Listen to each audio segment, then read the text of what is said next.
Edo, may nakita ng bagong mamahalin. Bago natin ipagpatuloy ang maikling reaction video na ito, paki-subscribe naman ng munting channel na ito. Maraming salamat. Isang mapagpalang araw sa inyong lahat mga kalingap. Edo, meron ng pinagtutuunan ng pansin at desidedo na itong si Edo na mabili ang pinapangarap niyang sasakyan. Ang sasakyan na ito ay nagkakahalaga daw ng 1.5 milyon pesos.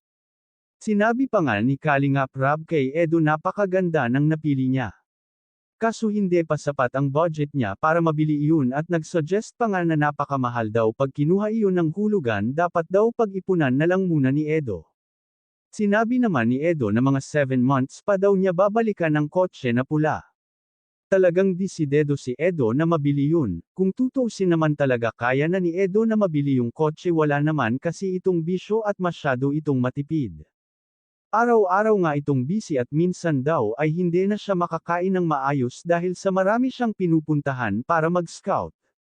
Pag nag-e-scout kasi siya, motor lang ang gamit niya. Pag come-in-sun daw ay marami daw dadalhin, hindi niya nadadala lahat dahil hindi na kasya sa motor niya. Kaya pipilitin niya makaipon para mabili ang natitipuhan niyang sasakyan. Para hindi na raw siya mahirapan magdala at sigurado na siya na madadala na niya ang mga dapat niyang dalhin. Dadalhin niyang mga grocery na ibibigay sa mga tinutulungan niya. Panigurado matutuwa si Erica pag malaman na magkakaroon na ng kotse si Edo. Hanggang ngayon ay magkaibigan pa rin naman sila ni Erica. At minsan nga ay napunta ito sa bahay ni Erica pag meron ihahatid. Hanggang dito na lang ang update ko mga ka-viewers. Bago tayo magtapos, huwag natin kalimutan suportahan ang ama ng Kalingap na si Val Santos Matubang at si Kalingap Rab. Maraming